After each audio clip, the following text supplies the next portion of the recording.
He is also serving as the vice chair of IEEE India Council.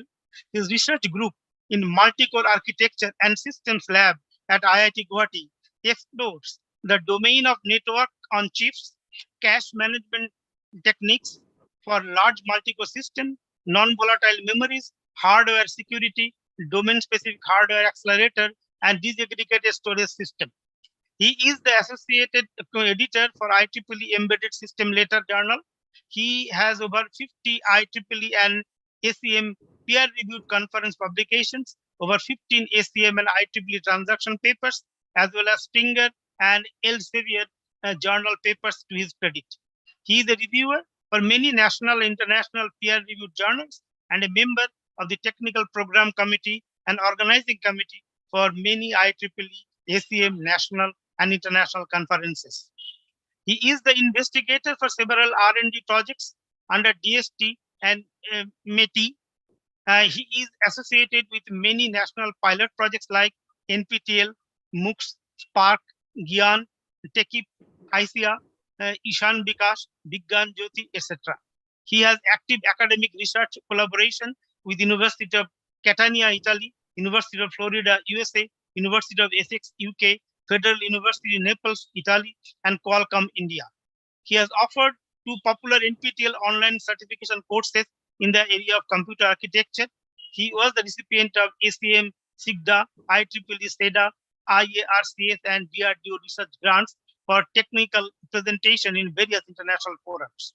He is a resource person for computer architecture and hardware security related symposia, workshop, short-term courses, and faculty development programs in many organizations across the country. He is an invited speaker for many career guidance seminars. He is teaching pedagogy workshops to various technical institutes, R&D houses, and schools. He is also serving as a board of studies member to various universities and autonomous colleges. He is an active member of professional societies like ACM, IEEE, IST, and CSI. So let's wait to hear from the specialist on computer architecture. He is one of the most renowned speaker on computer architecture. Then we have as panelist, second panelist, Dr. Deepika Dev. Is an SOC performance architect in Intel Corporation. She joined Intel in 2021, where she is working on future Xeon server product. She earned a PhD and a MTech degree from Department of Computer Science and Engineering, IIT Guwahati. She did her BTech from Tezpur University, Assam. She has published articles in reputed venues such as ES Week, TPDS, TODAS, JPDC, IET CDT, and VLSID. During her doctoral studies, she was selected for a prestigious Indo-Taiwan industrial internship at ITRI Taiwan. She is actively engaged in research activities in the areas of multi-core architecture, network on chip, reconfigurable computing, ML-based architecture, and on-chip security attacks. I think you must be waiting to hear our learned speakers. Just I'll take 1 more minute to introduce our dearest moderator, none other than Chanchal, my younger brother. He's BE and MBA, has more than 35 years of professional experience in telecom and IT.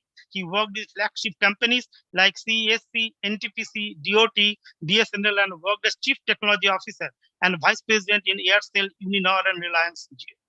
While he has wide experience in planning, design, procurement, installation, and maintenance in all fields of telecom. Currently, he is working as CEO of ATM Towers India Private Limited, a subsidiary company of ATM Denmark.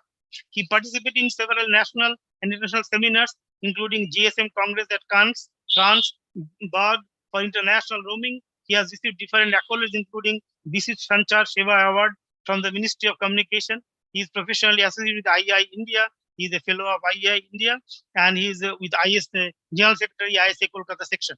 A team player and loves to serve society to the best of his ability. So this is the brief introduction of our learned speakers and our learned moderator. Can I see Nimal Das has joined? Any idea? Yes, he has joined. Nimal Da. Yes. Good afternoon. Sorry, I started with the brief introduction. I request you to give the welcome address. The audience is waiting, and we have already 71 participants. Please. Over to the chairman with World State Center IEI, Dr. Nirmal Das. Nirmal, you have to unmute yourself.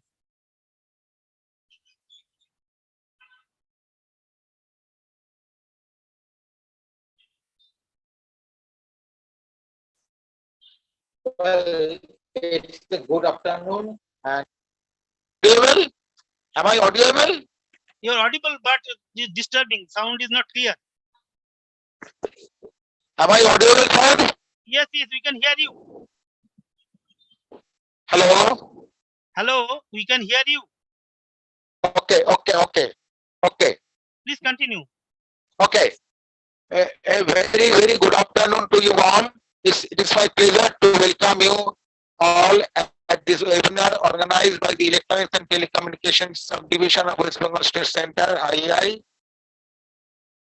Engineer Sugato Bandharmate, Chairman, and Engineer Chanchal Chakraborty, Convener of the Division, Engineer Ram Chakraborty, Joint Honorary Secretary, Professor Raju Boshar, Honorary Secretary of the State Center, Senior Corporate Members, Council Members, staff, PIA Headquarters, and State Centers, ladies and gentlemen, and today's most important speakers, Professor Josh John, and Devika Deb, and all my dear students.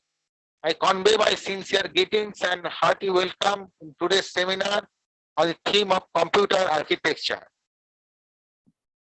By that time, lot of changes took place in computer architecture. I'm happy to note that the Electronics Division of West Bengal State has come forward to take up these most important issues in the computer field. Recent changes in this processor architectures are showing a movement towards utilizing multi-core technology in their design. The physical limitations of current processors, advances in fabrication technology, and increasing performance demands have provided the impetus for multi-core technology to become a reality.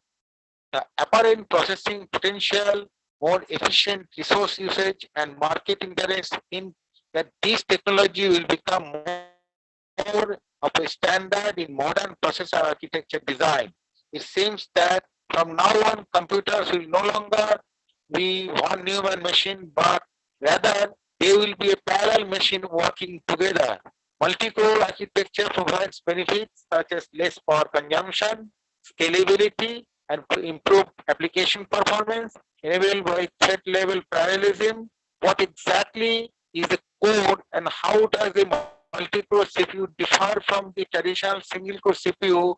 More importantly, how do we take advantage of these hardware and developing software applications will be today's discussion. The purpose of today's program is to know how multi-core technology and some of their usage and issues. Hope a thorough discussion of multi-threading concept follows, leading to a multi-threaded example. Applications will also be there. It seems that the future of microprocessor architecture has multi-core written all over it. Major vendor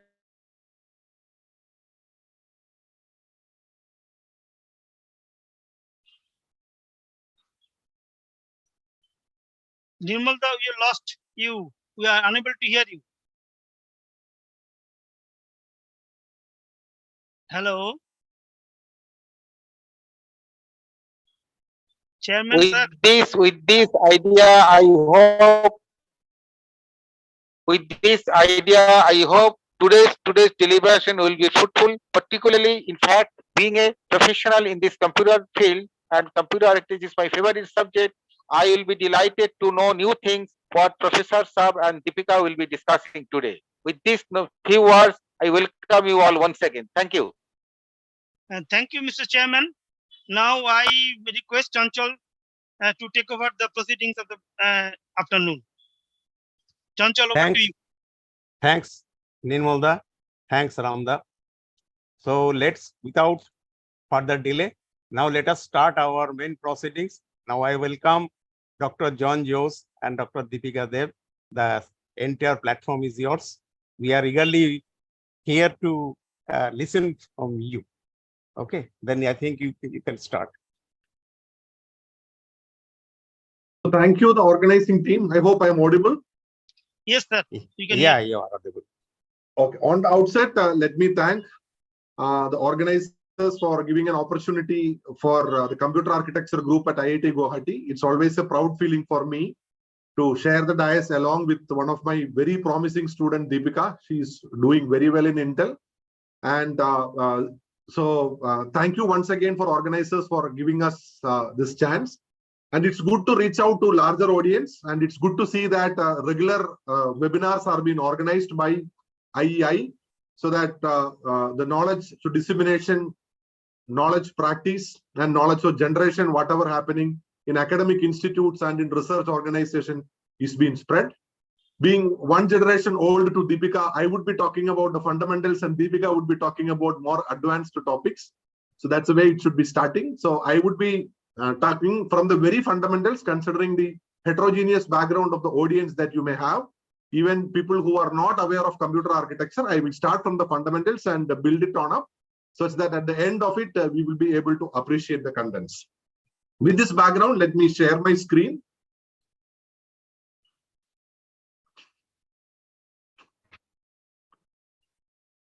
Is the screen viewable? Yes, sir. Yeah, it's okay. Okay, fine. So computer architecture, the era of multi-core processor and the path ahead is what we plan now. So to start with, I hope the slides are moving. Yes. Yeah, Yes, okay, yes, it's moving. So if you look at the day, how we start with the day, probably you are touching your mobile phone with one of the app. Most probably it is going to be the alarm application that starts with the day. And we are going to end our day also maybe configuring alarm or signing off from some of your social media and then giving updates. So applications and handheld devices are part and parcel of our day-to-day life that has been for the last half a decade. From an engineering standpoint, if you look at these applications, these are being triggered on powerful devices that you see, which can be handheld devices.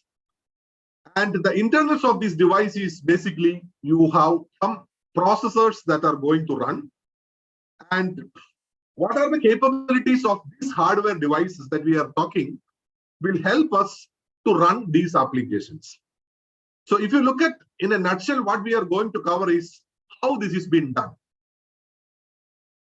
We always have some kind of an electronic data capture that you have to do. So your input data is going to come and we store this data in a binary form in some kind of a memory.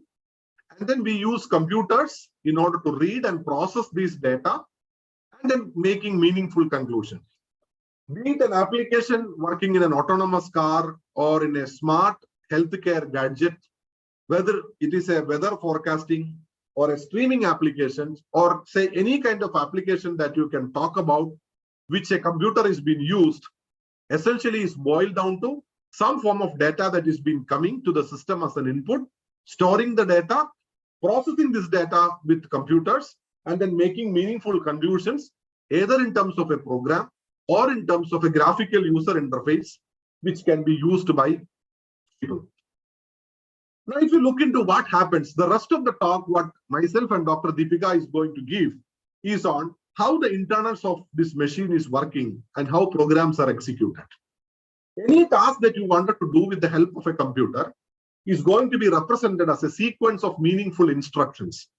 So those who are familiar to computer background, we know that we call them as machine instructions, and we store these instructions inside the memory of a computer. Here the story starts. First, we will fetch these instructions, and then we will decode this instruction because all these are ones and zeros. We need to know what these ones and zeros mean, whether the instruction is an add operation or a moving operation or an arithmetic logic operation, we don't know. So fetching the instruction from the memory to processor, decoding this instruction, then you come to know, let us say it is an add operation. I need to find out where I have to perform the add. What are the operands on which the add operation has to be done? So it is called operand fetch. Execute the task, actually performing the addition, storing the result back, and then I go forward for the next instruction. This sequence of thing, it has been repeated for all the instructions that is part of the program, then your task is done. And we call it, from a computer architecture background, we call it as instruction execution cycle. Two fundamental things that you're going to talk about computers. One is the brain of a computer known as a processor, which consists of some storage units and some control unit, what you see. And then you have a memory, which is connected to this processor. So the processor will fetch your instruction, which is stored in memory, decode it, execute it, and store the result, and then you go. So the processor and memory are being connected with the help of buses.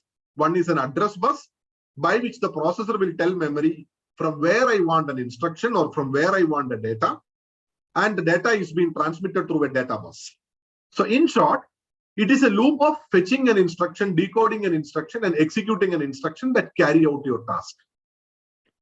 If you look at one of the most fundamental computer that you take, we can tell that there exist 5 basic steps in the execution of an instruction. And if each of these basic steps, for example, if I assume that each will take 1 clock cycle of time, then these can be the further subdivisions. It may vary from one microprocessor to another. I'm taking the most simplest RISC microprocessor class. First is IF, known as instruction fetch. Then we have ID, which is known as decoding the instruction as well as reading the operand. So decoding and reading the operand happen together. Then you execute the instruction.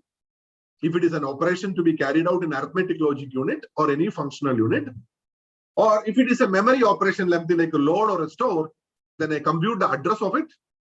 And the fourth cycle is about accessing your memory for a load or a store operation. And the last, you are going to store the result. So IF, ID, EX, mem, and write back constitute your 5 stages of an instruction execution.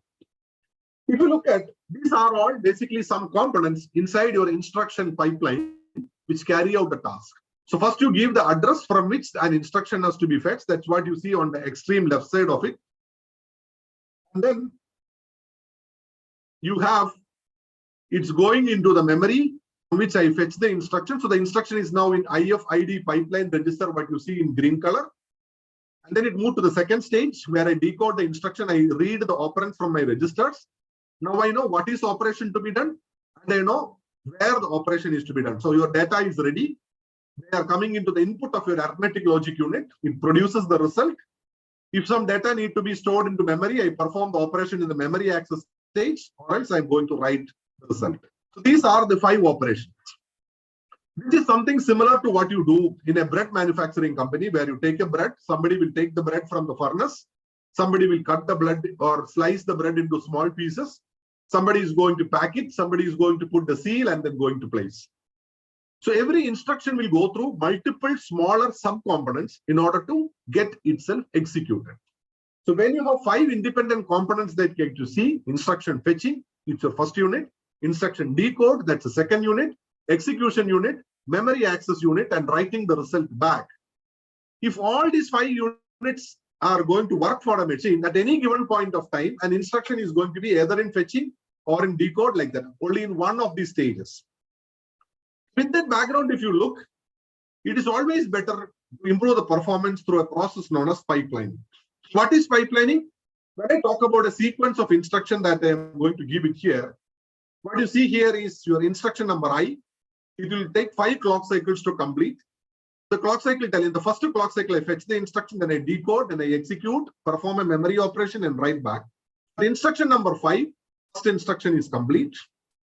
Before the first instruction is complete, I have started fetching the second instruction. So if you look at clock cycle number 2 vertically, you will be able to see that the first instruction is in decode stage, whereas my second instruction, I+1 instruction, is in the fetching stage. From clock cycle 5 onwards, if you look at clock cycle 5, first instruction is in write back stage, the second instruction is in the mem stage, third instruction is in the execute stage, fourth instruction is in the ID stage, and the fifth instruction is in the IF stage.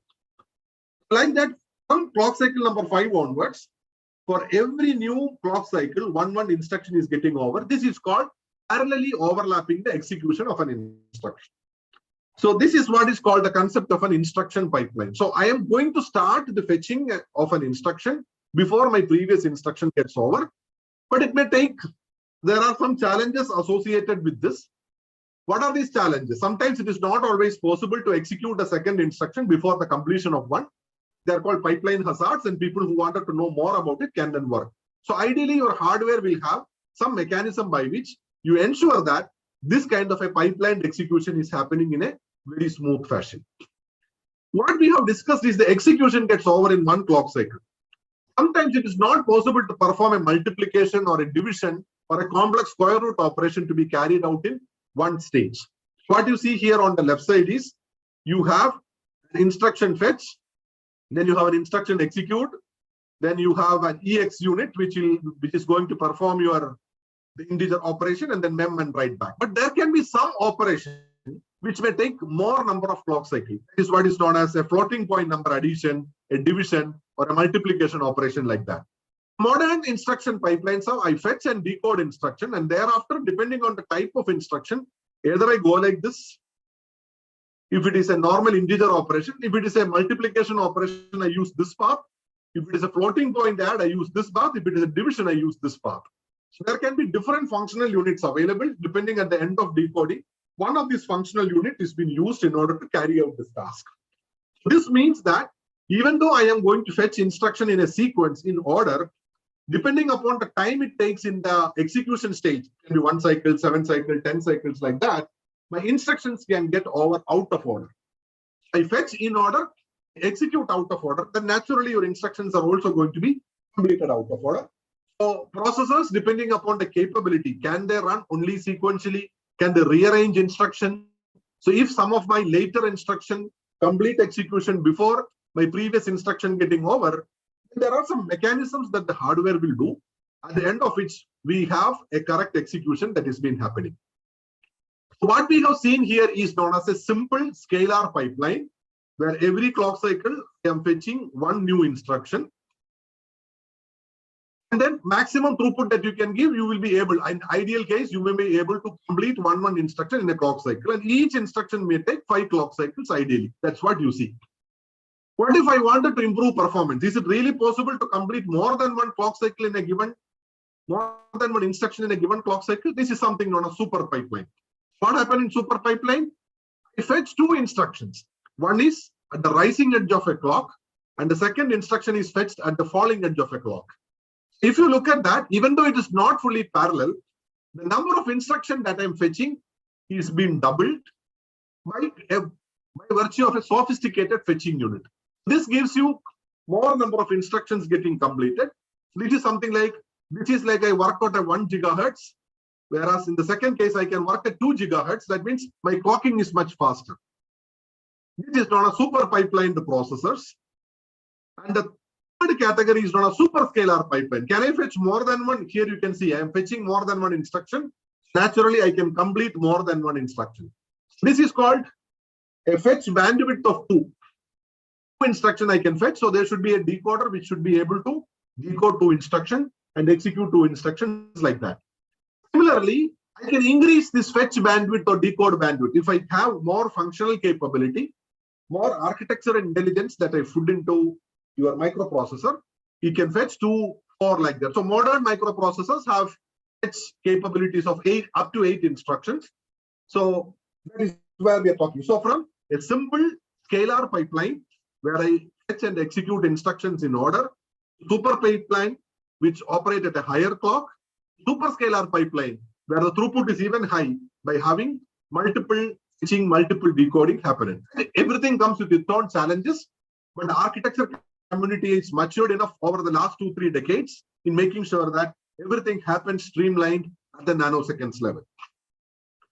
Now let me talk more about superscalar processors. This is the conventional view of your memory where your RAM, which is called your primary memory, let's say there are 4 programs, your WhatsApp showing in green color, let's say your Facebook is showing in purple color, and there's a music that you are playing, and then at the same time, you are going to run a program. So there are 4 applications that have been there in your main memory, and you are going to run all the 4 together, but you have only one hardware. So what happens is you are going to have a feeling given to the user such that all the 4 of them are running parallel, even though they are not. This is known as something like multi-threading scenario. So in this case, when you talk about superscalar, let me talk at this particular point. I'm interested in my red program.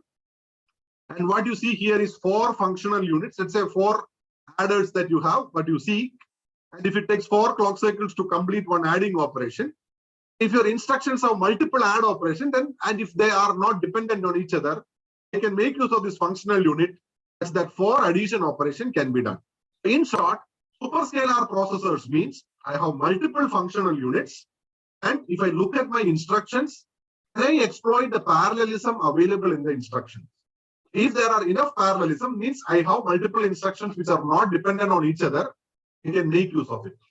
For example, if I have an instruction A equal to B plus C, at the same time another instruction I have B equal to E plus F, you can know that I can perform E plus F and I can perform B plus C parallelly because they are not dependent on each other. So if I have 2 parallel adders adding unit, I can perform B plus C as well as E plus F together. What if I have 10 adders? So if the program have enough parallelism inside it, then I can make use of these 10 adders. This is what is known as superscalar processors. Now let me come to this point. What you see on the left side, that is known as multi-threading. What you see in the previous case, I am running only my red program. Now I am switching between my red program and the yellow program. What you see here, this is the red program and this is the yellow program. It's as good as like you are listening to music. At the same time, you are downloading some other important file. So 2 applications are running. What I do, sometime I run the red application. So I will fetch some instruction from red applications for a few clock cycle. Then I fetch instruction from the yellow application for some clock cycle. So I am context switching from one application to another. So if you look at time-wise, certain time, all the functional units are occupied by the red application, but in some other time, the functional units are occupied by the yellow application. So it is either a red or a yellow. That's exactly what you are trying to see here. This process of moving from one program to another very fast between clock cycles. So you run program number 1 for few clock cycles, then you run program number 2 for another few clock cycles, and you context switch between them very fast. Then the user get a feeling that both the programs are running. This is known as multi-threading. So you need to have a mechanism from an operating system perspective to switch between 2 programs. At the same time, you should have a hardware support also such that I can run these programs. Since the context switching is very fast, we as a user may not be able to experience. But if you look at time-wise, it is either red or an yellow in a horizontal row. What you see on the right side is the latest technology known as hyper-threading. Concept is same, but if you look at that, in a horizontal row, there are instructions from the red as well as instructions from the yellow. That means more than one instruction stream I am trying to figure. I am taking. So in this case, even though there is an empty slot, I am not using it on the left side on the multi-threading because at any given point of time, I can handle either red or yellow. Modern architectures are capable enough such that they can use hyper-threading also. That means I can intermingle red programs and the yellow programs, make use of the available hardware slot that is there.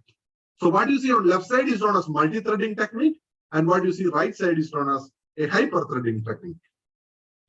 With this background of processors, what we have learned is programs are executed with the help of processors using a pipeline instruction execution. If the processor is capable, then you can fetch instructions. More than one instructions can be fetched and decoded. Now, let me look into the side where program is stored. Programs are generally stored in memory. You can see that memory, your main memory, which is typically of the order of gigabytes, will operate at the speed of 50 to 100 nanoseconds or even little slower than that. Whereas your CPU work in the order of picoseconds. So there exists a huge mismatch of speed at the rate at which CPU is giving instructions or GPU is demanding instructions and data from memory, and the rate at which your slower main memory can supply them. Because of a speed mismatch, there was a need to have multiple hierarchy of memory levels. We call them as cache memories. The cache can have L1 cache. If you look at L1 caches are closer to your CPU, who have very small access time. But as you move from left to right, the capacity of the caches increases and the access time also increases. So this is generally known as memory hierarchy. CPU has some internal storage in registers. And then we have cache memories of 1 or 2 levels of cache. And then you have main memories. And then you have disk storage that is available. Now, what we need is your CPU In order to get your task done, you need to bring programs from memory and do, and bringing from memory may take multiple order of magnitude because of the inherent time difference between them. Can I make use of cache memory? So what is cache? So the rest of the second portion of the talk, once Deepika handles, she'll be talking about how can a hardware use intelligent decisions, know what processor wants, and then I'm not going to break the suspense. Let us wait for her talk later. Let me continue with this. So this is your main memory, what you see. Let me see, I am going to divide my main memory into 32 blocks. Hereafter, I'm going to use a terminology known as block. My main memory is now consists of 32 blocks. And CPU is demanding for an instruction that is stored in block number 12. Now, there is a cache memory that resides between your main memory and the processor. Where am I going to keep it? So caches are of different types. First one is known as fully associative cache. What I do, contents of main memory block 12, I can keep and place it in my cache. So let's say my cache memory can accommodate, since cache memory is smaller than main memory, imagine that your cache memory can accommodate only 8 blocks. So the 12th block in main memory, you can keep it anywhere in my cache. Then I call this cache memory as a fully associative cache. Now, the second category is known as a direct mapped cache. I'm going to the extreme right, where I am telling 12th block in main memory can be kept only at the 4th block in my cache memory. What I do basically is 12 mod 8. What is 8? I have total 8 number of cache memory blocks. I'm talking about a block that is being brought from main memory block 12. 12 divided by 8, what is the remainder? Remainder is 4. The contents of 13 will come to 5. Contents of 20 will come to the same 4 itself. This is called direct mapped cache. Something similar to small telephone, pocket telephone directory that you have seen. Let's say you're going to save the numbers. I'm talking about pre-mobile phone era, where I save mobile phone numbers. Maybe some of the coordinators of this program, those who lived pre-mobile phone era, may be able to correlate with this example. When I wanted to store Chanjal Sar's number in a telephone directory, I'm not going to store wherever I want. If I store wherever I want, then this is the telephone directory. But if I wanted to store it in a peculiar arrangement, then that is what is known as direct mapped cache, where I know Chanjal Sar's name starts with C. So I put up his mobile phone number only in my telephone directory, which consists of 26 pages, 1 page for A, 1 page for B, 1 page for C, like that. So I keep it in C.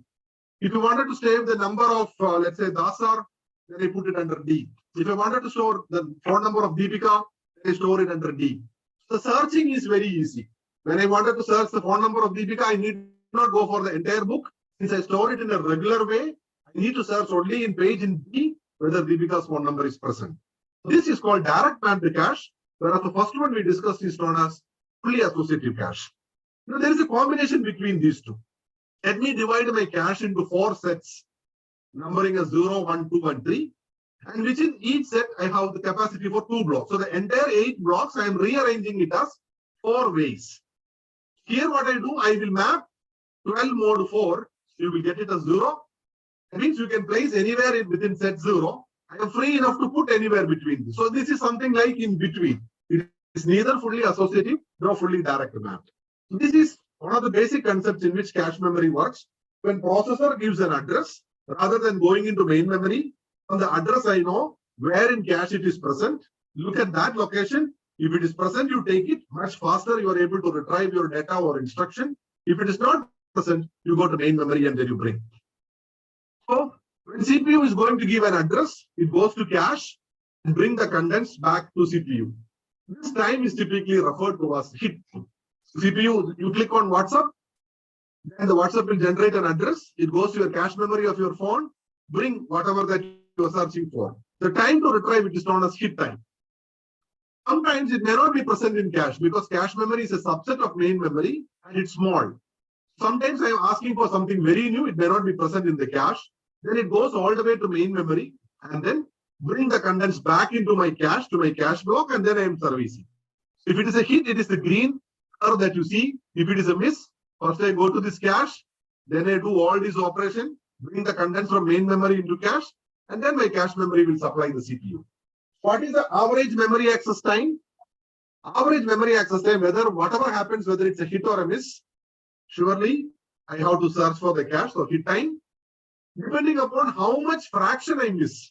That is known as miss rate into miss penalty. So in architectures, average memory access time is defined as hit time plus miss rate into miss penalty. So if everything is present in cache, I don't have any miss penalty at all. Average memory access time is same as hit time.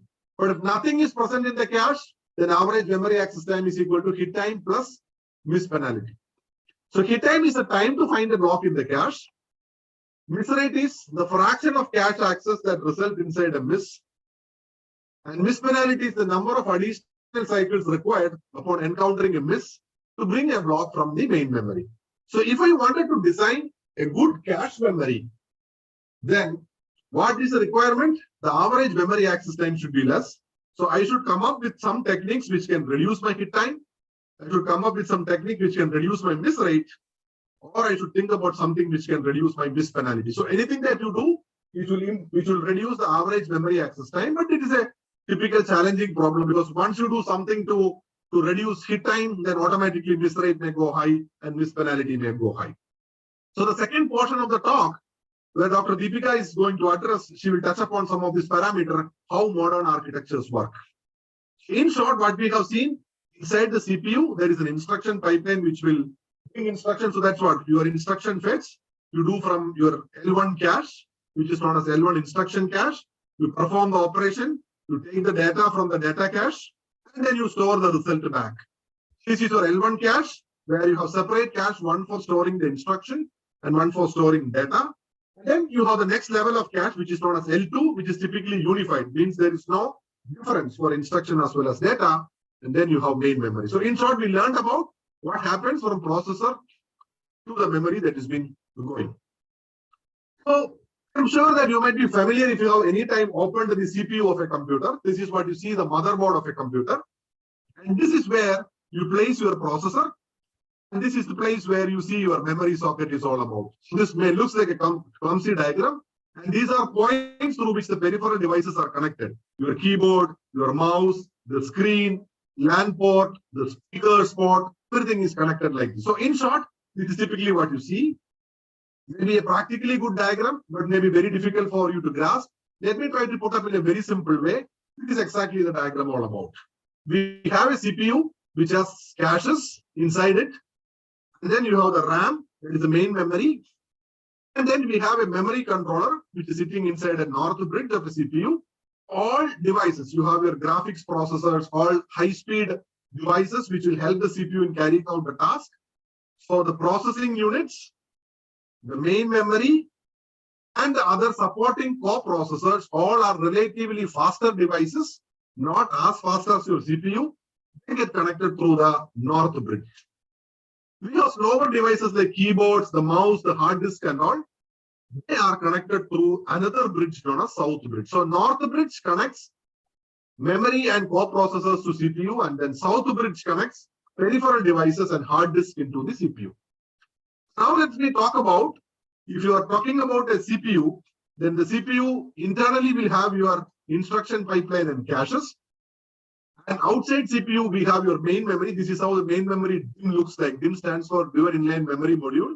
You can see that you have, let's say, 4 GB of main memory. For imagine you assume 2 GB comes through this, another 2 GB comes through this. So we call it as 2 memory channels, what you see. It's as good as like your CPU is a stadium where a match is going on. 50% of the audience will enter the stadium through this gate. Another 50% of the audience will enter through this gate. If the audience are being given some numbers, some seat numbers, imagine the numbers are binary. If the most significant bit of your ticket number is 0, then you have to enter the stadium through this line. If the most significant bit of your ticket number is 1, then you may have to enter the stadium through that. So similarly, memory channels are connected like this. Now I'm going to the next paradigm, which is known as a multi-core processor. So imagine in 2004, where you're talking about a system on chip. System on chip is nothing but your processing and memory capability are integrated into a single processor, where the transistors are close as 90 nanometer, that is the transistor channel length that you're talking. Imagine, let us say, a processor and its corresponding cache, which took this much space in 2004. Roughly by 2007, the same functionality and same capability of a processor and cache, we could squeeze out to this much space thanks to VLSI integration techniques. So things that were as far as 90 nanometer were able to come down to 10 nanometer. Let's say in a simple way, if you are not familiar with the terminologies, I'll tell. Let's say previously 2 units are 90 nanometer wide. Now these 2 units are 10 nanometer wide. Previously, 2 transistors are 90 nanometer apart. Now 2 transistors are 10 nanometer apart. So what happens in the same space now I could squeeze in 9 such processors. Imagine, let's say this is a processor what you see on the left side, which will consume this many power. This is the performance that is given. Imagine I am going to consider that this processor has 9 billion transistors. So rather than making a highly sophisticated superscalar processor with a lot of capabilities, hyper-threading facility and all, if computer architect thinks, why should I go for such a highly superscalar processor? Can I make use of 1/9 of the transistors and have just 1 billion transistor and make use of a simple processor? Since I'm using only 1/9 of transistors, my power consumed is 1/9. Still, it is a processor, it can execute, so the performance won't be 1/9, slightly more than 1/9. So what is the takeaway? With 9 billion transistors, rather than realizing one fast, powerful processor, I can come up with 9 simple processors, which is called multi-core. Now the power is same, but the performance is much faster. In a simple way, you are telling, should I pay 9 lakhs rupee to one employee, keep him as a senior scientist, or should I pay 1 lakh each and then pay to 9 employees? Multiple slower processors were preferred over a single fast, powerful processor. That is a paradigm shift that you see from a unicore machine to a multi-core machine. So this is a simile that you can tell. Multiple slower processors can easily beat a single fast, powerful processor. So from 2015 onwards, we are there in a multi-core scenario. What is multi-core? This is what you see for a computer. It has some ALU, some registers, everything. Whatever that you have seen, your instruction pipeline, and your memory, everything is outside. Whatever that you see in this red square, if I'm trying to multiply them, so this is something known as a 4-core.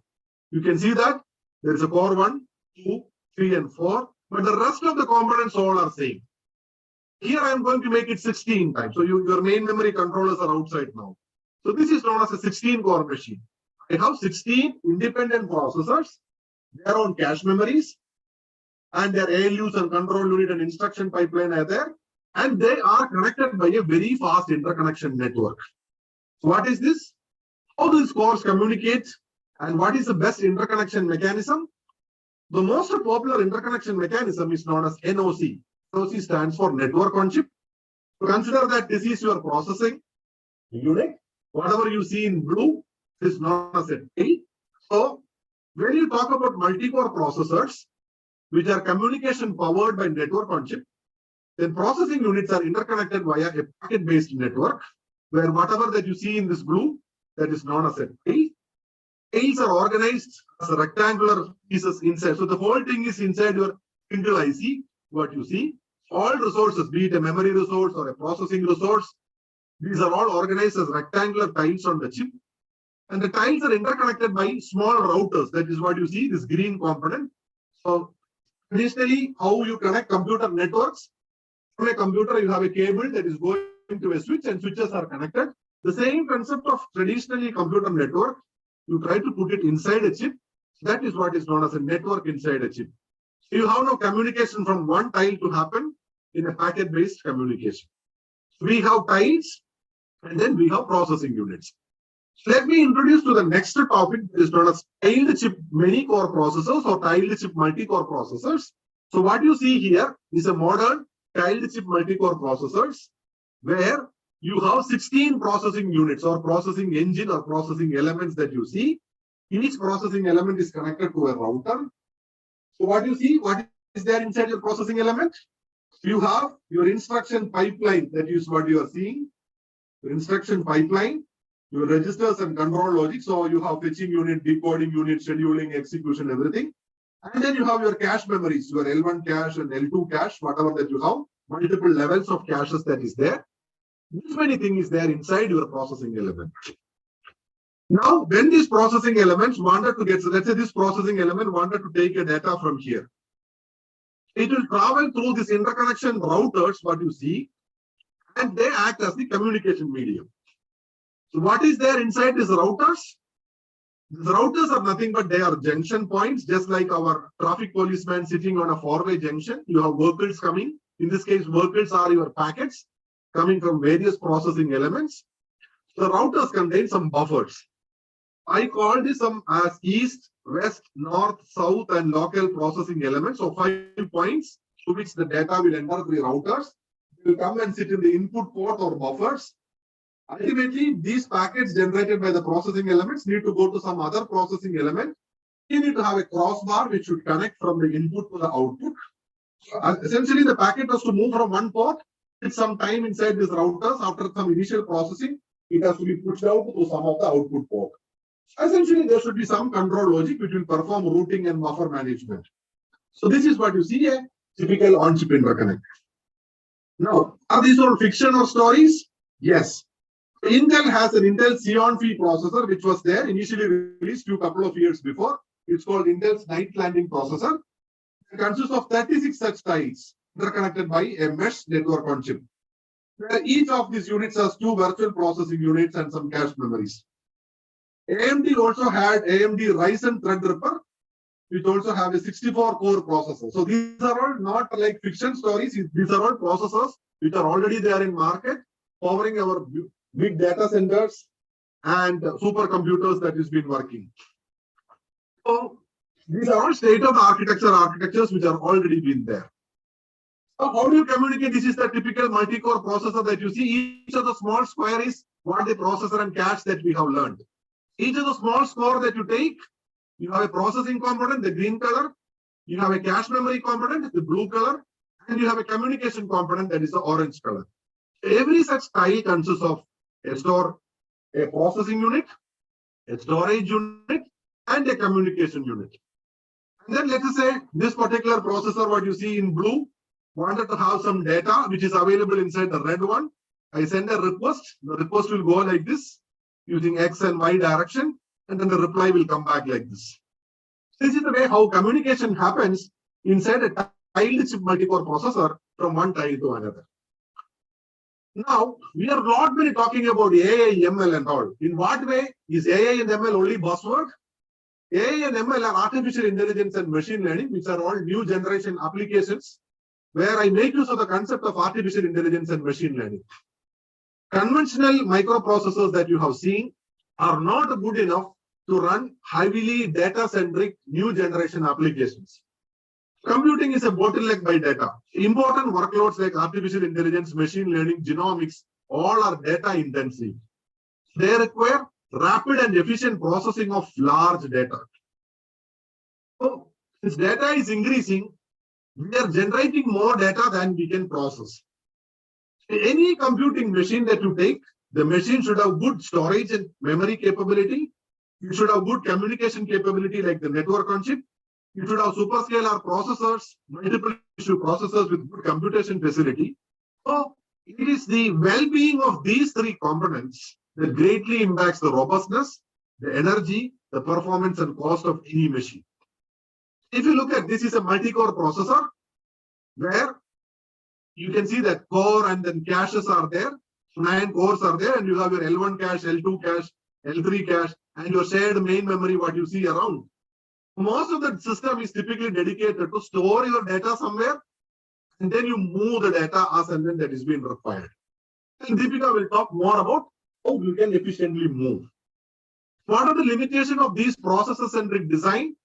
We are spending more time of moving the data from the hard disk to the main memory, from the main memory to the cache, from the cache from L2 cache to L1 cache and to the CPU. For modern day demands, is like you have to come up, we have to handle the data well. Let's say you are able to show your phone where the phone recognizes you by face and automatically the phone has to unlock. If this has to really happen, then your image has to be processed. The image that the phone has to be captured has to be processed in a very, very quick way. That means millions of instructions I have to run.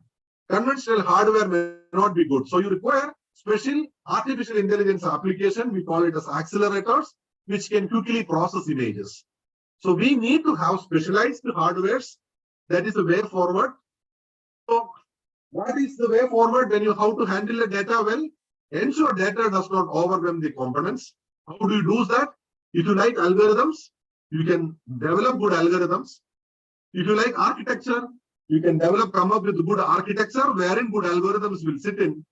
Or if you are a good system designer, then you can look for a good synergy, a marriage between an algorithm and architecture and the devices. You take advantage of vast amount of data and the metadata.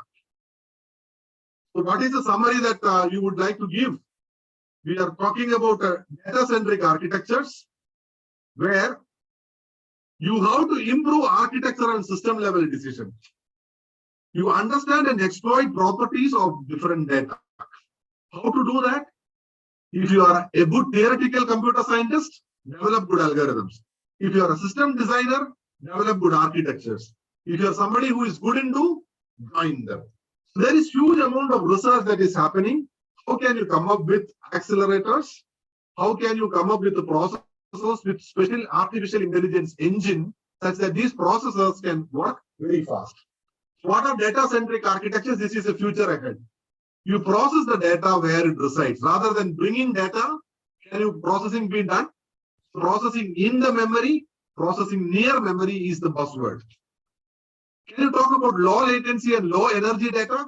Your computers can afford good power management, but your laptops and other things require better energy management, or else by the end of the day, battery is drained off. So you require low latency memory techniques. You require low energy memory techniques. And you may look for low cost also. Your devices cannot be very costly. Indians are poor. We need to have gadgets which are affordable to our general public. We require high capacity memory at low cost. We may have to compress the data. And I'm very proud to say that Dr. Deepika has worked in her PhD thesis in a very upcoming problem of compression, but unfortunately she's not talking about it compression today.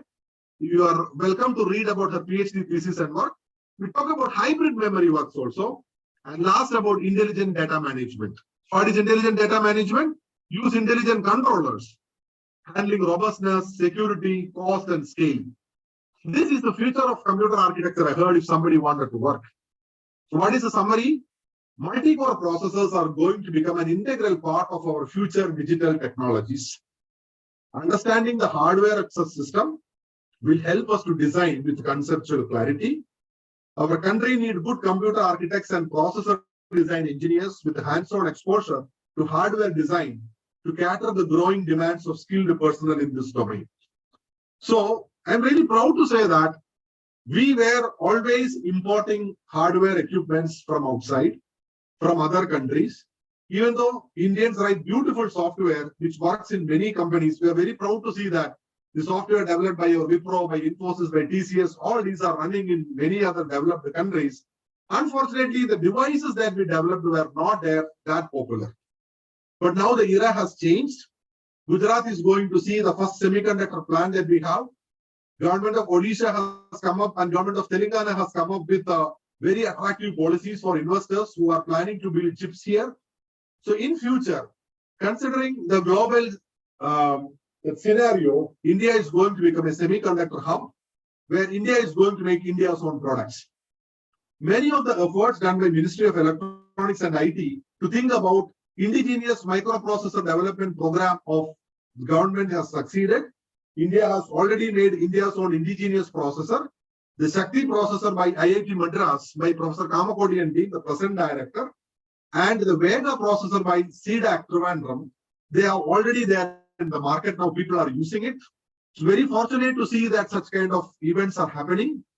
We are organizing a mega program in the month of November where you can work with this indigenous, India's own indigenous microprocessors like Vega microprocessors, where you can work with this. They come at a cost of less than 2,000 rupees.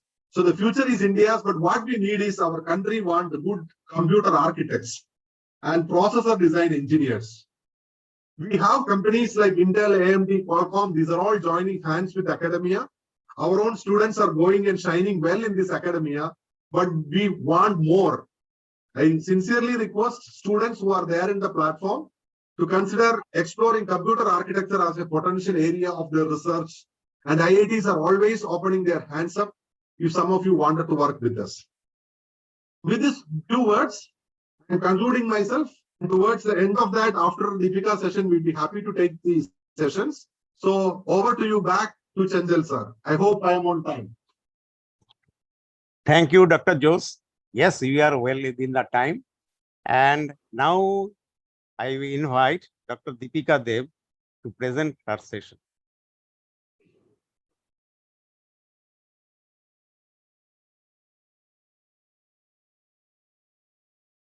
Deepika, you are muted.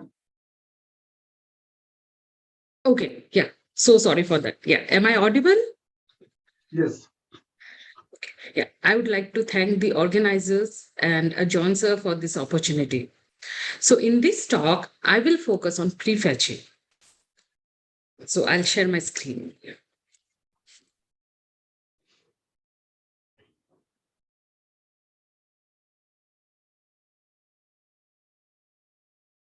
So is my screen visible?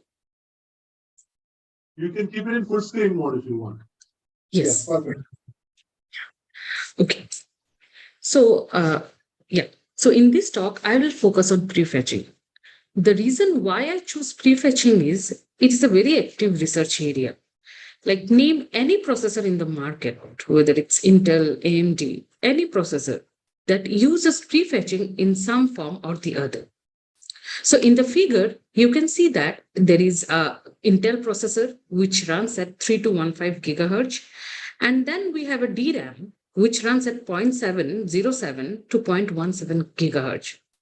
So you can see that there is a clearly speed mismatch. Now, what does that indicate is the rate at which the processor is performing an operation or the rate at which the processor is executing, the main memory is not able to supply data at that speed. So this means that whatever the processor is doing, it needs to wait for the memory to supply the data and only then it can execute. So as Professor John mentioned that we have caches in between. So what these caches does is, say the processor is executing an instruction where it needs to perform an add operation. So while it does an add on the two values B and C, it has to fetch the value, the data from B and C from the memory and then place in the caches. Only when the data are available on the caches, the processor can execute. So, and the downside of a cache is it's a smaller structure. It's small in size, and the applications that we have currently has a very large memory footprint. What that indicates is that it needs more data, which cannot be fit into the caches. So as Johnson mentioned, that we should handle the data well. In that scenario, what we need to do is the technique that is popularly used in the industry is prefetching. What prefetching does is it places the data, say the B and C, into the cache so that the processor does not have to wait for the slower memory and it can continue executing. So that's what my topic today is. So I saw in the figure, you can see that there is a representative example of a cache and a main memory, where the caches are smaller in size and the main memory is large in size. So if the processor needs to perform an add operation on B and C, it requests the data from the main memory. The main memory places the data B in the cache. And along with this, if prefetching is enabled, it also places the value C into the cache. So what happens though, now the processor can execute on both B and C. It need not have to wait for the C to fetch from the main memory and then start executing. So this is how prefetching works. It fetches cache block ahead of time so that the processor need not have to wait for the slower main memory to have the data. But then prefetching comes with a disadvantage as well. So in the figure, you can see that prior to place this cache line B into the cache, it has to replace P. And the prefetch block that the memory would place into the cache, the C, it would replace D, which means it has to make room for the prefetch block. Like the scenario is similar to a classroom. Say in a classroom, we have a limited number of seats. And if the seats are full and we have a new incoming student, that student has to make room for itself. And it can do it only when only when one of the students from the classroom leaves. So in that scenario, the student that is leaving the classroom, if that student is an important one, or that is very much like required for the classroom, and replacing such a cache line from the cache can harm the application. Now, say when in this scenario, when it replaces P and P happens to be a very important cache line, if it replaces P on the next access, if the core request for a P, it will find that it's a cache miss. So this is how a prefetching might pollute a cache. So even though prefetching has advantages, it has some disadvantages too. So in my PhD, I mostly focused on how to reduce cache pollution. So one of the way how it can be reduced is to find whether the prefetcher that the code uses, whether it's a useful one or whether it generates just useless prefetches. So how it can do is it can request, like how it does is it uses a parameter known as prefetch accuracy. Using this prefetch accuracy, it tries to see whether the prefetcher is accurate or not. So how it calculates, it finds that whatever prefetches it made, out of that prefetches, how many prefetch blocks has been requested or used by the core. In that way, it can find that whether my prefetching is accurate or not. Like if it is not accurate, then it can cut down the prefetching. In that way, it would avoid polluting the cache. Now, that's one way how prefetching can be made efficient. But then there are different ways as well. But considering the limited time we have, I would focus on prefetching, and I'll describe how this prefetch accuracy also cause an anomaly in the tiled architecture or in a multi-core architecture. Now, there is another line of research which is parallel to prefetching, that's information leak. So towards the end of this presentation, I'll just give an overview how this information leak is done using prefetching. So as Professor John Jones has showed a tiled architecture where we have tiles and each tile has a core, some caches, and say there is a cache miss, then this tile fetches the block from the blue tile, and the blue tile the blue tile in return sends the cache line to the gray tile. And all this happens through the underlying network, which is the NOC.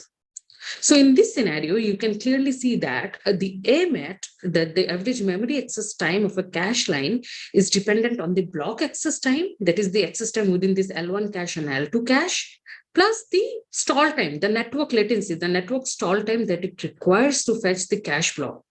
Now, if the cache line is a hit in L1, the core gets it spontaneously. But if it is a miss in L1, it fetches the cache line from L2.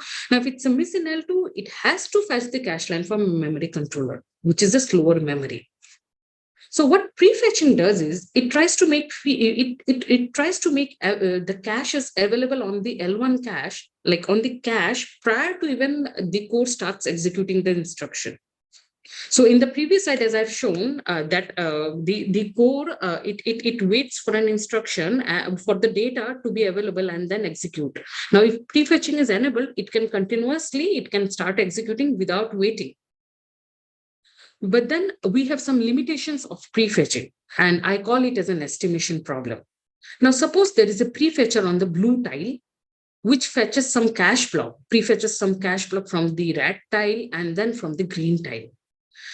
Now, how the prefetcher, it generates some request from the red tile, it generates some request from the green tile, and then it tries to calculate whether my prefetching is accurate or not. If it finds that my prefetching is inaccurate, it stops prefetching from both the tiles. In that way, it reduces the cache pollution. It also reduces the number of traffic or the number of packets flowing through the network. So it does that using the formula prefetch accuracy, which is used prefetch by total prefetch.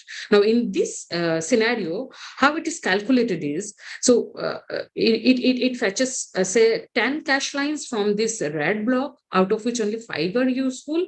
And the same blue tile prefetches 5 cache lines from the green tile, and it uses none of the prefetch blocks.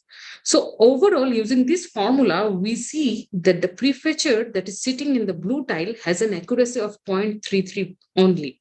So that's a very less accurate, that's very less. So assuming that this is a less accurate prefetcher, it stops prefetching from both the tiles. But then if we observe this scenario, like what happens to the red tile, we find that out of the 10 prefetches that it made from the red tile, 5 are useful, which indicates that 50% of the prefetch blocks that are being made from this red tile, the processor in the blue tile uses it. But then if we look into the green tile, it sees that all the prefetches that are being made from the green tile, none are useful. Like this is a basic math. So it finds that 0% of these blocks are used. But then because of this formula, what it does, it cut down the prefetching from both the tiles. So I call it, and then we have also another scenario. Now say the prefetcher here, it prefetches again a 10 cache blocks from the red tile, out of which the code uses only 8 of it. And from this green tile, it prefetches 5 blocks and again uses none of them. But then when it calculates the prefetch accuracy, it finds that 53% of the prefetches that are being made from this blue tile are useful. So, and 50% means, which is a good number. In that scenario, it continues prefetching from both the tile. But my concern is, it also prefetches from one such tile where all the prefetches are useless. Now, what does this useless prefetch do? It pollutes the cache, it congests the network, and in this way, it harms the other applications that are running in the system. But then if you look at this prefetcher is useful. So I call the first problem as an underestimation problem, where all the prefetches that are being done from a tile where 50% of it are useful has been cut down because of this tile. And the other one is overestimation, like because of a higher accuracy of this red tile, whatever prefetches is done from this green tile is being overestimated. So this is a very I observed this problem when during my PhD work, and I have a paper on it. So this is how we see that even if prefetching is a very important concept, and even if it's very widely used in many architecture, it has some disadvantages too. And then there are some ways on how we can, reduce this, like we can solve this problem and make prefetching more efficient in a multi-core architecture. But then I won't focus on that in this talk. I'll just give you an overview, and if required, I can take questions after this talk. Now, the next one that I would focus is information leakage. Now, as I mentioned, that prefetching is a concept which fetches cache block ahead of time. Like even before the CPU starts executing something, it has the data on the block. Now, what happens in that scenario? Now, say in the memory, you have a very important data. So, for example, say you have your Facebook password that is stored in the memory. So whenever you open a Facebook page and then you get a prompt of login and password, as soon as you enter your password, say it fetches that password from the memory, does a cross check, and if it finds that the password is matching, you can log in. Now, what prefetching does, that even before you enter the password, you have the password available on your cache. So this prefetching, what it does, it prefetches cache blocks that are not meant to prefetch. Now, suppose there is an attacker who is observing the cache, and it finds that, oh, the data is already available in the cache, and it should not be available at that moment. So in that scenario, prefetching it leaks information, important information, and that's how it can harm an application or it can harm an user. So I have used a very simple example to explain like how prefetching can do that. So as I said, this is a simple C program where you can see that we have two variables where the value of A is 10, B is 12. And say if there is an if else condition. So if the number matches, like if A equal to B, then get access to some registers. And and in the else function, say you do a different task. Now what prefetching does it, even before it executes this if else statements, it will make the data available. It will make this get access to some register, whatever register value you have, you already have it in the cache. And also the else part also you may have in the cache. So the prefetching can do that. It has that capability.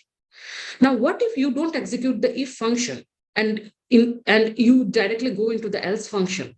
But because prefetching is enabled, you already fetch it into the cache, which you were not meant to fetch because this condition fails.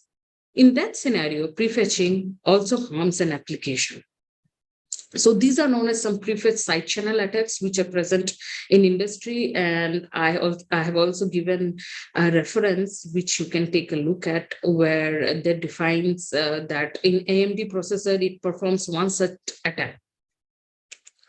So this is generally a very there is also a attack that is being done on Intel processors, on IBM processors as well, and that is based on branch prediction. So this is actually a branch prediction, but then prefetching, like branch prediction is also a similar scenario as prefetching, where meltdown attack is possible, and meltdown attack was recently being published, that in Intel processors, in AMD processors, especially in Intel processors, we can have a meltdown or spectre attack. So this prefetching, even though it seems that we can handle the data well using prefetching, it has some disadvantages too, which needs to take care of, which John sir have mentioned, that for data-centric application, we should look for about the data, whether it has a security impact, whether it has how we can manage data into the memory well. So in this talk, I tried to give an overview, like how prefetching can harm a system, how prefetching can improve the performance of a system, and how we should work more on prefetching algorithms to make it efficient, considering the architecture that we have. So the summary of this talk is prefetching can fetch cache blocks or cache lines ahead of time, and the usefulness of a prefetcher can be measured using prefetch accuracy. But prefetch accuracy can mislead a prefetcher, which I have showed using an example in TCMP architecture, that it can cause an underestimation as an overestimation problem. And it can also leak useful or important information through attacks. So yeah, I would like to end this talk, and I can take questions. Thanks, Dr. Deepika, for your illuminating talk. Now I'll summarize the entire session. So far, whatever has been done is that we have started with Dr. John Joe's lecture, and where we have seen how the computing architecture has been evolved and how it has come to the present locations. Now we have seen that the entire computer architecture, we have seen that the instruction execution cycle is having certain steps like instruction fetch, instruction decode, operand fetch, execute, result is getting stored, and then we are going for the next instruction. So in this case, also we have also talked about the processor memory interaction, and then the summarization has been done in terms of the 5 basic steps. That is the instruction fetch cycle, instruction decode or register fetch cycle, then execution or effective address cycle, then memory access cycle, and write back cycle. And this is the way the instruction pipelining is done, and the virtualization pipelining is done, that instead of for every instruction, based on the instruction and based on the clock, all the instructions are getting mapped in such a way that it does not have to wait for the entire cycle to be executed, and we have to make a multiple cycle operations in the sense that when the instruction fetching has been done, instruction decoding has been done, there will be simultaneously the maybe the different executions. Now, in the based on the executions, it can take the different path. Maybe certain things require the integer multiply, that will be taking much more time. But when there will be the floating point addition will be there, it will be taking less time. So accordingly, the entire thing will be getting arranged. And we have also talked about the super pipelining architecture. We have talked about simple scalar pipelining, super pipelining, and super scalar pipelining. In the super scalar pipelining, we have seen how the simultaneously two instructions are coming together and getting processed. Then we have talked about the superscalar processor, and in the superscalar processor, we have seen that how the tasks are getting arranged with respect to the instruction pipelining.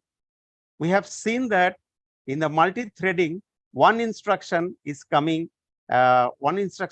is coming per slot, whereas the more number of instruction stream are coming in the per slot. So that is getting multiplexing, and the things are getting very fast. So we have seen that the memory hierarchy, the CPU and memory. CPU is very fast and memory is a very slow device. So we are keeping the different cache levels like L1 cache, L2 cache, and L3 cache to have a faster access, to give the faster access to the CPU, and the processing is appearing to be very fast. Then we have seen how the block placement is done and how the caching is done. And we are having three different types of caching. One is the fully associative, one is the direct map, and also we have seen how the two-way set associative is getting done. With this juncture, then we have discussed about how the accessing cache memory. If the things can be accessed from the block, can be accessed from the cache, then it's a hit time. Else, it has to go to the memory and it will be the miss penalty. And we have seen how the average memory access time is getting calculated with the hit time plus miss rate into miss penalty. So always the objective will be how to optimize this time. And then we have seen the components of the modern computing. We have seen how the CPU is getting connected with the memory controller, and it is connected with the GPU and the DIMM memories, as well as in the south rich chipset, we are connecting our IO controllers and with the different interfaces. Now we have seen from the paradigm shift has come to the multi-core device, because the system on chip, which was there on the 90 nanometer on the 2004, now it has come on the 10 nanometer thanks to the VLSI technology, and the multiple slower processors can be utilized, and it is far better than the single fast powerful processor in terms of, though it is consuming the same power, but the performance is getting increased like anything. So in the multi-core processors, we have seen how all the cores are getting arranged over the common bus interface, and how the inter-network happens. And the interconnection network, it is done like this. All the processing units are interconnected via packet-based network. And as we have seen, in the different processors are getting connected over and the tile architecture. And each tile is consisting of ALU, and then processing unit, the cache, and the networking devices. And this networking devices, which is making the communication between the different the tiles, and these are the routers over here. And the communication is done by the packet transmission, obviously. And this has given the proliferation of tile chip, a many core processor that is popularly known as TCMP. And also we have seen on the on-chip interconnects, that is NOC, It is done via the routing, and the routing algorithm are connected. After that, it is getting connected to the crossbar. It is somewhat like the in the digital switching principle, the space switching kind of that whether any port can be connected to any other highway. So this is the same concept has been built up over here, and we have seen the evolution of the architecture. That is the we have seen that how the things have come from the Xeon processor, then the AMD Ryzen Threadripper processor, and the on-chip communications, as we have told that it is the each based on the multiple tiles, and the each tile are getting connected over the different routers. So the communication control media, there will be a processor and the cache. So that consisting of the multiple kind of tile architecture, it gives the complete on-chip communication.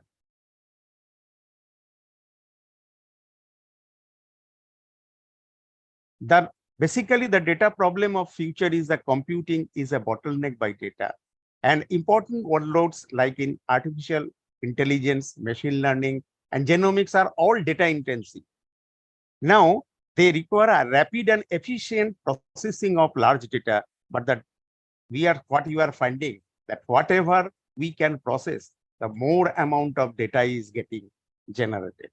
So nowadays, the pillars of the modern machines are the storage memory capability, communication capability, computational capability, and great impacts robustness in energy, performance, cost.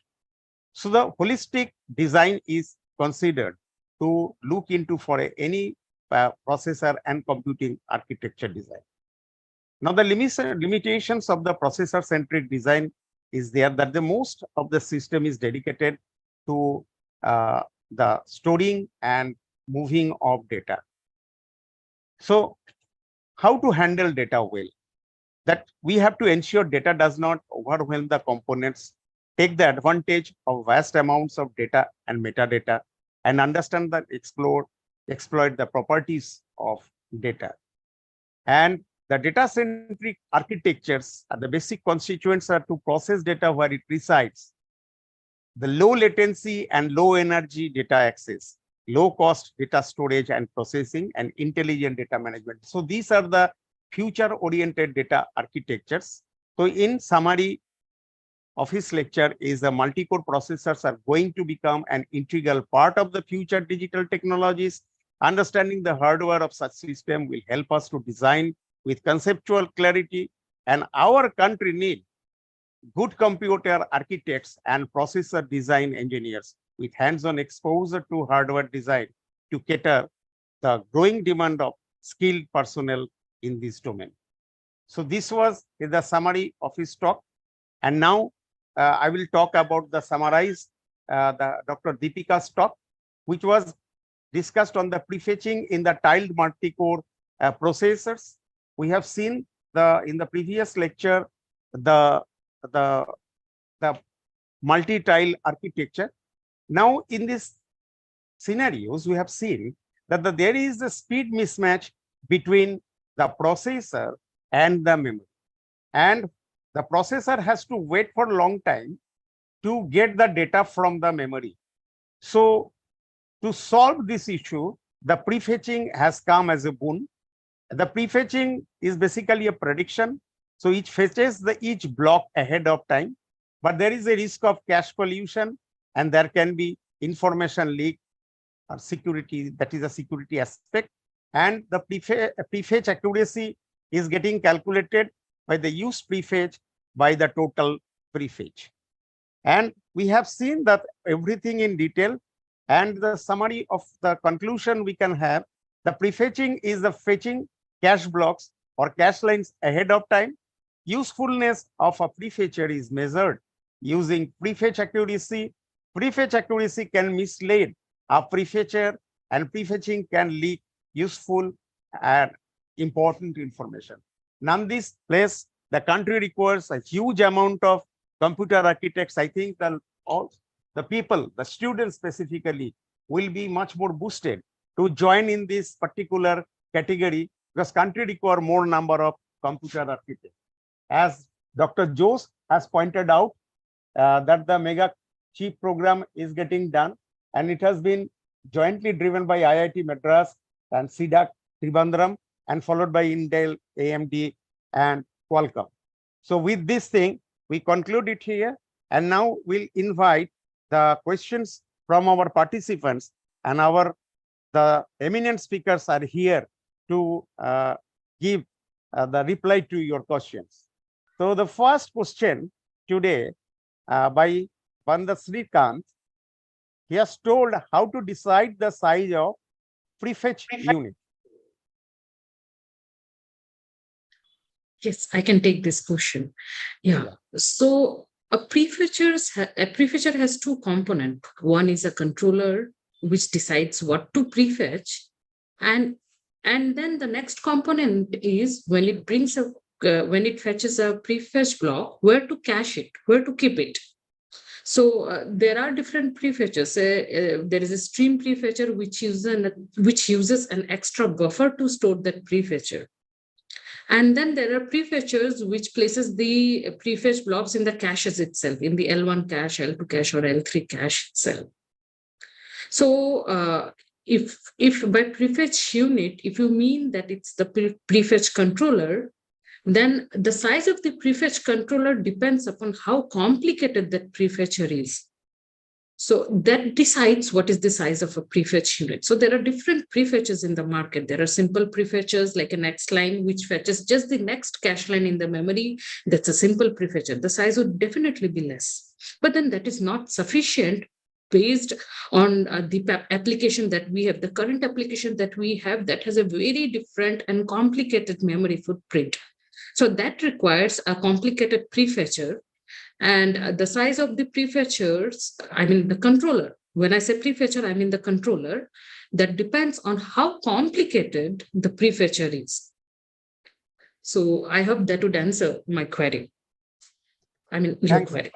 Thanks, madam. Next question by Mr. Venkata. How about branch prediction optimization with if-else loop? Yeah. So there are different optimizations on the branch prediction, like that is kind of out topic for this talk. But then I would say that with if-else loop, there are many optimizations available. But then what I intended to say is to explain in my slide is that with this if-else loop, how a prefetcher can launch an attack, like how it can leak useful or security information like from memory. Like prefetcher has no knowledge on what kind of block it is, whether it's a security block, whether it's an important block, whether it's just executing two operation, what is the type of data. The prefetcher has no knowledge of it. And so unknowingly, it can leak information. And there are different branch prediction which does optimize, but then even with those branch prediction optimizations, many of the security attacks are possible. So you can go through the paper that I have listed in the, like I have showed, and that is a very good paper which says like how it can exploit the time and the power to have a security leak. So yeah. Thanks, even madam. yeah, okay.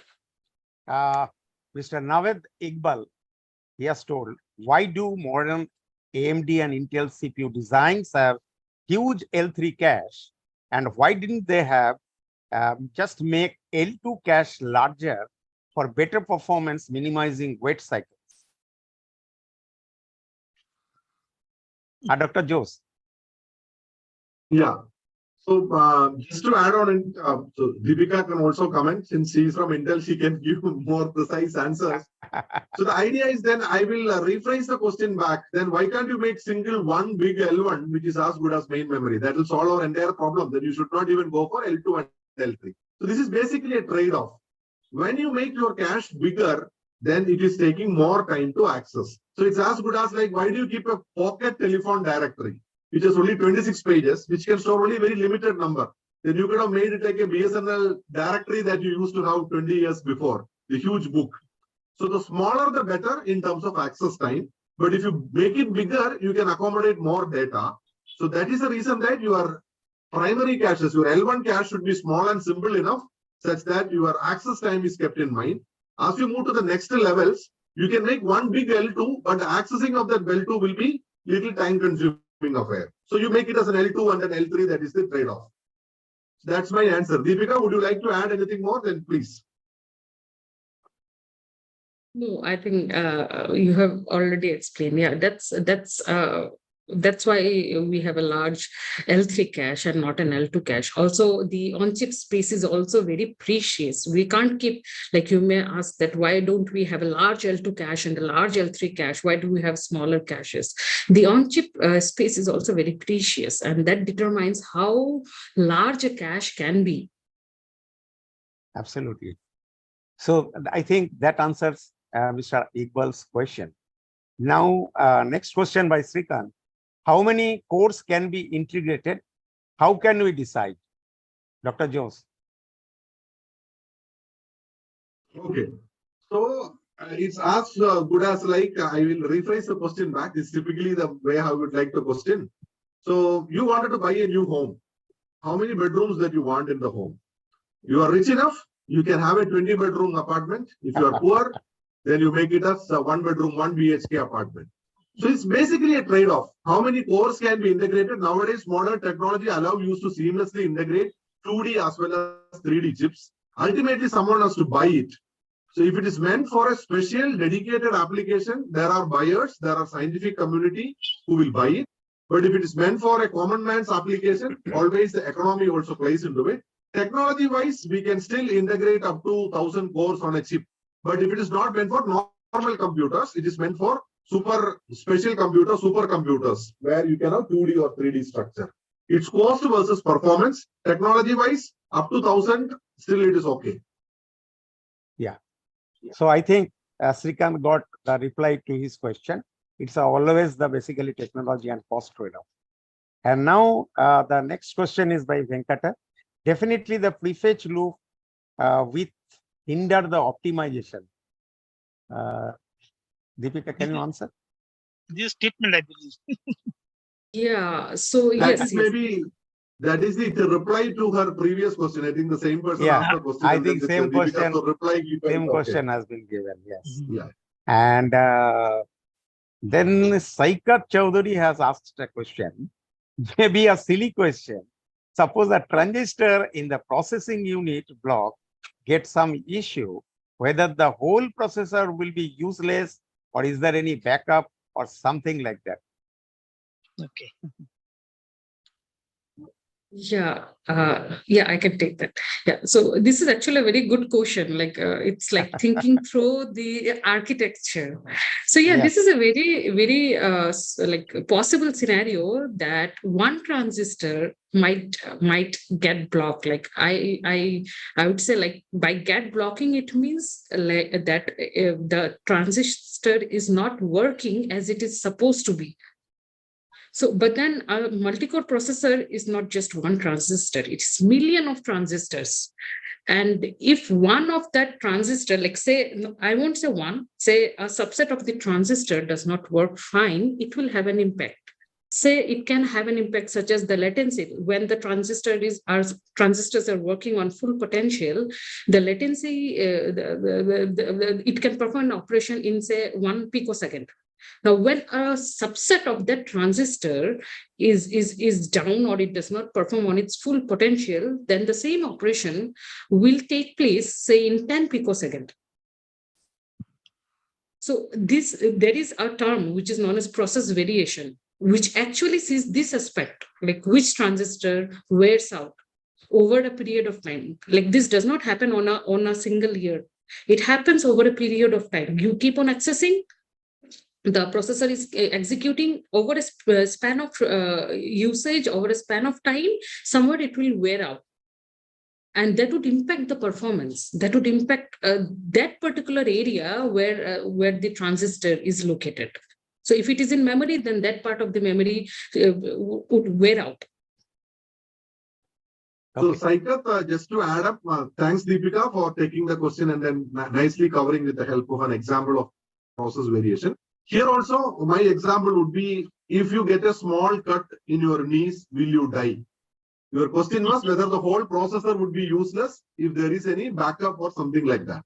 So if there is any issue with respect to a transistor, like what Deepika mentioned, any functional unit where that transistor is part of, it may have some performance variation that happens. But just because of one transistor in one portion is becoming a bottleneck, as far as for my general functioning, if that is not going to be there, it's an issue. But this transistor is part of the very crucial component which fetches an instruction. Let's say the program counter value which gives the address and one of the transistor which keep on flipping the address, then it becomes a critical bottleneck. So the answer from my side, just to add on to what Deepika mentioned, it depends upon where the transistor is and to which functional unit the faulty transistor is all about. So it's a performance degradation subject to the locality of the transistor. Okay. So Saikat has asked a connected question. Is there any way to detect this type of issues?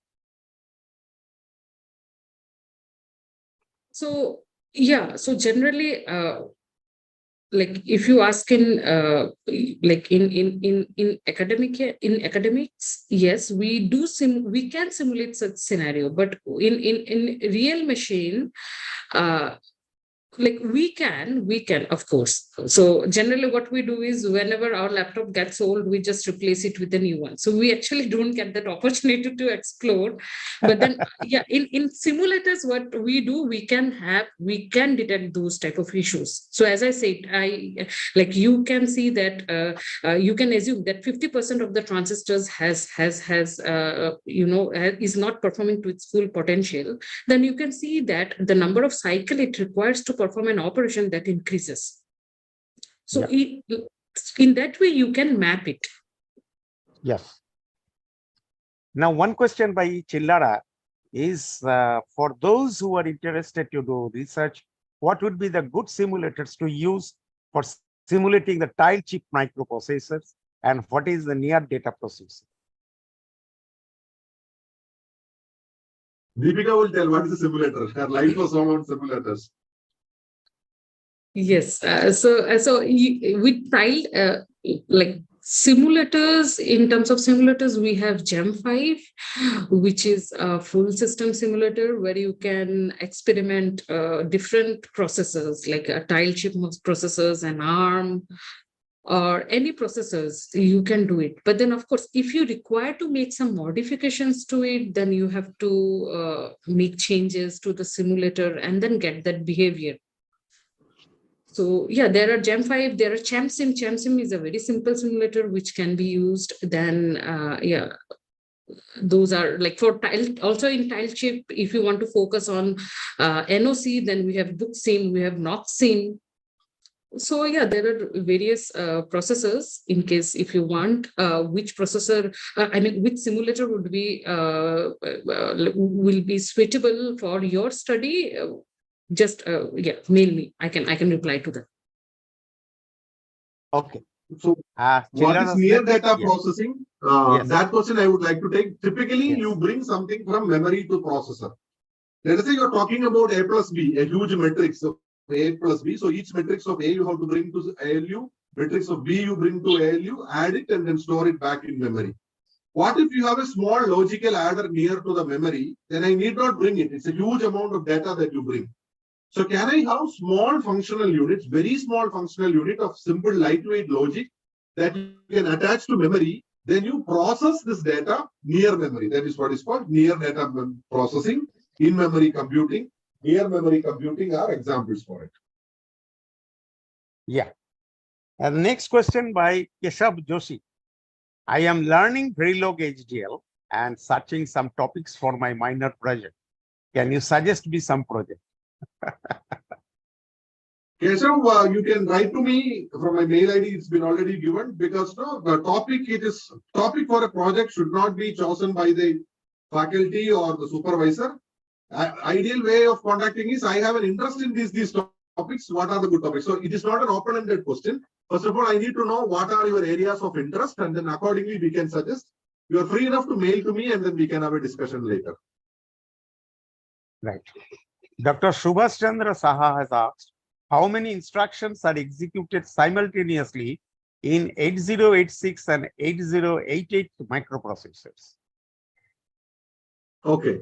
So you're talking about the instruction pipeline. 8088 is not a pipeline in the processor. So you will complete one instruction, then only you are going for the next instruction. Yes. 8086 is two-stage pipeline.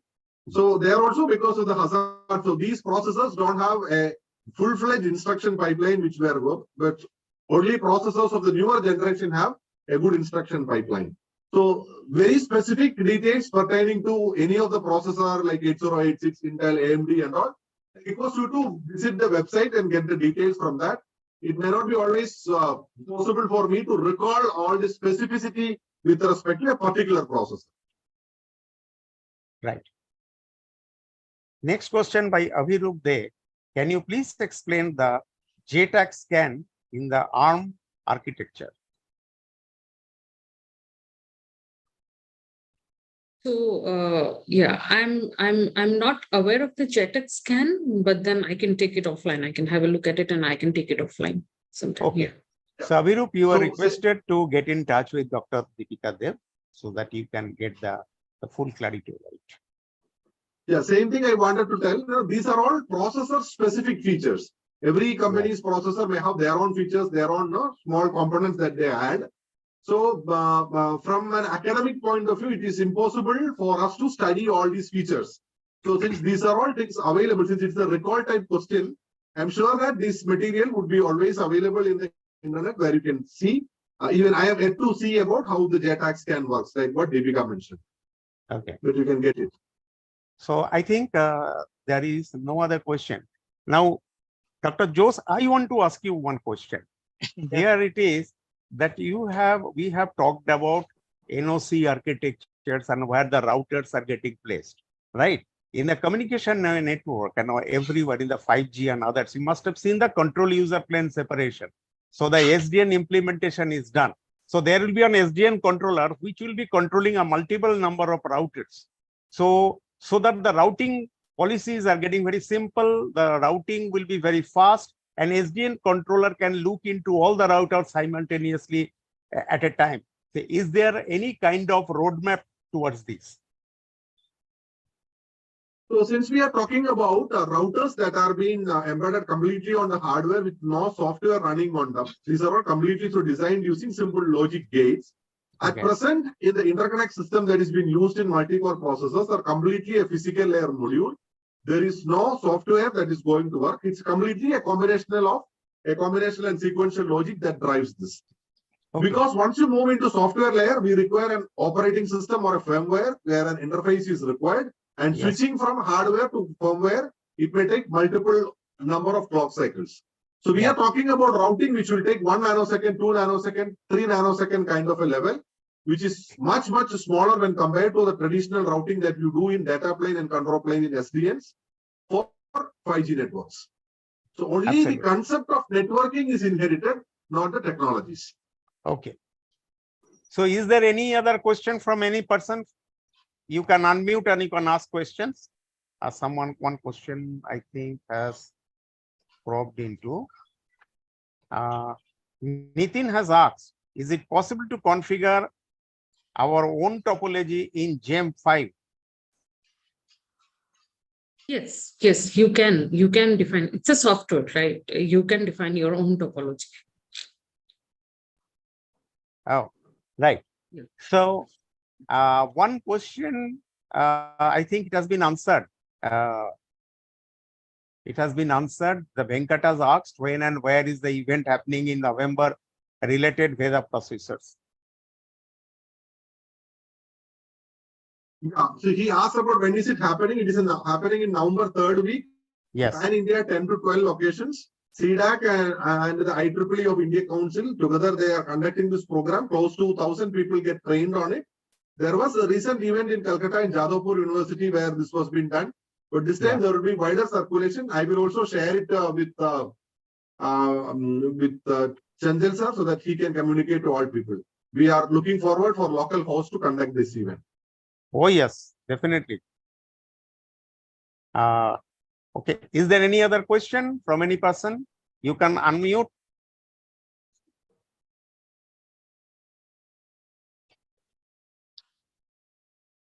So I think there is no other question.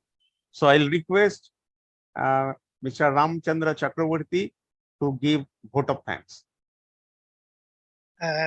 We must thank Professor and Dr. John Jose and Dr. Deepika Dev. In spite of their extremely busy schedule, they find out some time to share their wisdom with us. And at the same time, I thank all the participants who has deprived themselves from the slumber in the Saturday afternoon after lunch and wanted to such a difficult topic to digest computer on architecture. Now, thank you very much. Professor Jose and Dr. Deepika Dev, look forward to have you once again to help us to continue our program with IEI. Thank you very much for your time and have a, I think, restful week that you must have this. Thank you so much. So Thank you, sir. thanks Dr. Jose and Dr. Deepika to make it happen over here, because I was discussing personally with Dr. Jose every time. And in spite of the busy schedule, even the time got changed and he has adjusted to these things, is quite kind enough to be present over this very, very useful and illuminating talk. And number of questions you must have seen they got piled up, and so many questions are coming. I think it shows that the interest got created. And whatever Dr. Jose has told, the country requires a good number of computer architects. So I think the response which has come is the thing. I mean, whatever Dr. Jose has asked for. I think Dr. Jose. Before I conclude, Chandel sir, Yeah. they want good engineers in the sense. I just wanted to mention the case of Deepika. Deepika came from an extremely remote background from the tea garden villages of Upper Assam. From a very humble background, today she is contributing vitally to the growth of semiconductor industry as working as a performance architect in Intel. So we can create many such more Deepikas if people wanted to do so research, which typically, people wanted to settle just after their BTech program or a diploma program. Our country want more people to take up research. We want more such Deepikas to contribute to the growth of the country. We teachers are there to help you. I request students who are there in the platform not to stop studies, continue contributing to the higher education field and research of the country. That's the need of the hour. Yes, you, sir. That's the most important. Also, we'll try from our Institute of Engineers to get good quality of engineers, and we'll get back to you. And look, these are the people whom can be trained properly, and so that there can be the future Deepikas. Definitely. Thank you, sir. Thank you so much for the opportunity, and I would like to have such talks in future as well. Thank you so much. Thank you very much. So Dr. Jose and Dr. Deepika will request you that if you can send some good books and the articles on this particular topic, so that we can share with our students the links and all, right? That will be better for the entire community. Okay. Definitely, sir. Yes. Yeah. Okay, thank you so much. Then we close the session.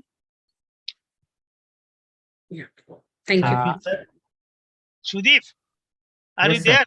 Yes, sir. Sudeep, okay, now thank you very much for your kind help and support continuously. You can close the session now.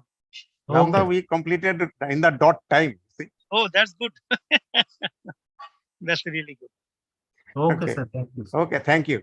Bye. Thank you. Bye.